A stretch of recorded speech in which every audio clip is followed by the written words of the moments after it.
एक दिन की बात है। एक किसान अपने खेत के पास स्थित अनाज की कोठी में काम कर रहा था। काम के दौरान उसकी गड्ढी कहीं खो गई। वह गड्ढी उसके पिता द्वारा उसे उपहार में दी गई थी। इस कारण उससे उसका भावनात्मक लगाव था। उसने वह गड्ढी ढूंढने की बहुत कोशिश की। कोठी का हर कोना छान मारा, लेकिन गड्ढी नहीं मिली। हताश होकर वह कोठी से बाहर आ गया। वहां उसने देखा कि कुछ बच्चे खेल रहे हैं। उसने बच्चों को पास बुलाकर उन्हें अपने पिता की गड्ढी खोजने का काम सौंपा। गड्ढी ढूंढ निकालने वाले को इनाम देने की घोषणा भी की। इनाम के लालच में बच्चे तुरंत मान गए। कोठी के अंदर जाकर बच्चे गड्ढी की खोज में लग गए। इधर उधर, यहां वहां, हर जगह खोजने पर भी गड्ढी नहीं मिल पाई। बच्चे थक गए और उन्होंने हार मान ली। किसान ने अब गड्ढी मिलने की आस खो दी। बच्चों के जाने के बाद वह कोठी में उदास बैठा था। तभी एक बच्चा वापस आया और किसान से बोला कि वह एक बार फिर से गड्ढी ढूंढने की कोशिश करना चाहता था। किसान ने हामी भर दी। बच्चा कोठी के भीतर गया और कुछ ही देर में बाहर आ गया। उसके हाथ में किसान की गड्ढी थी। जब किसान ने वह गड्ढी देखी तो बहुत खुश हुआ। उसे आश्चर्य हुआ कि जिस गड्ढी को ढूंढने में सब नाकामयाब रहे, उसे उस बच्चे ने कैसे ढूंढ निकाला। पूछने पर बच्चे ने बताया कि कोठी के भीतर जाकर वह चुपचाप एक जगह खड्डा हो गया और सुनने लगा। शांति में उसे गड्ढी की टिक टिक की आवाज सुनाई पड़ी और उस आवाज की दिशा में खोजने पर उसे वह गड्ढी मिल गई। किसान ने बच्चे को शाबाशी दी और इनाम देकर विदा किया। दोस्तों, इस स्टोरी से हमें यह सीख मिला कि शांति हमारे मन और मस्तिष्क को एकाग्र करती है और यह एकाग्र मन स्थिति जीवन की दिशा निर्धारित करने में सहायक है। इसलिए दिन भर में कुछ समय हमें अवश्य निकलना चाहिए जब हम शांति से बैठकर मनन कर सकें। अन्यथा शोरगुल भरी इस दुनिया में हम उलझ कर रह जाएंगे। हम कभी न खुद को जान पाएंगे, न अपने मन को। बस दुनिया की भेड़ चाल में चलते चले जाएंगे।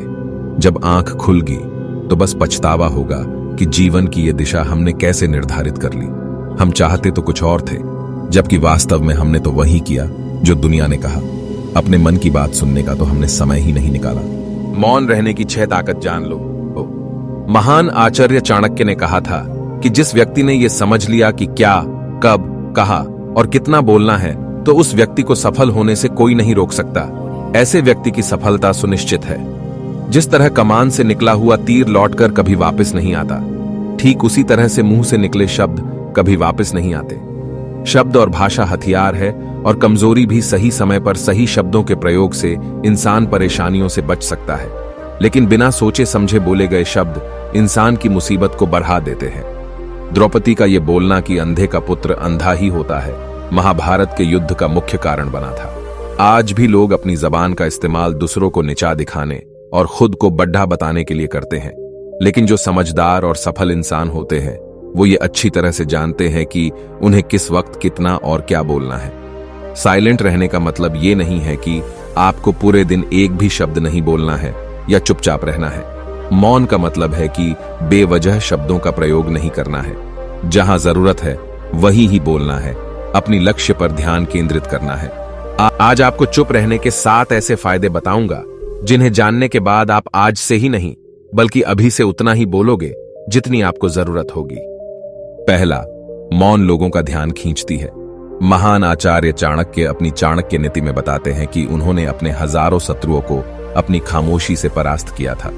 वो खामोश रखकर अपने शत्रुओं को विचारों में उलझाए रखते थे और सही समय आने पर वह अपने दुश्मनों को ईंट का जवाब पत्थर से देते थे। मौन यानी चुप्पी किस तरह लोगों के अटेंशन को ग्रैब करती है, यह बात आप इस उदाहरण से समझ सकते हो कि जब क्लासरूम में टीचर किसी विषय पर बात करते हैं तो स्टूडेंट्स उनके बात को बिल्कुल ध्यान से सुनते हैं। लेकिन जब अचानक टीचर या स्पीकर बोलना बंद कर देते हैं तो सभी लोग आश्चर्य में पड़ीडीडीएच जाते हैं। अरे क्या हो गया भाई, कम्युनिकेशन बंद क्यों हो गई? मैं जब स्कूल में था तब अक्सर ऐसा होता था और आपके साथ भी ऐसा हुआ होगा। ठीक यही फार्मूला हमारे दैनिक जीवन में भी लागू होता है। जब आप अपने काम से काम रखते हो, दूसरों के मामले में दखल नहीं देते हो, जरूरत हो तभी बोलते हो, तो लोगों का ध्यान आपके ऊपर जाता है। और अगर आप कम बोलते हो, जरूरत हो तभी बोलते हो, तो लोग आपकी बातों को ज्यादा महत्व देंगे।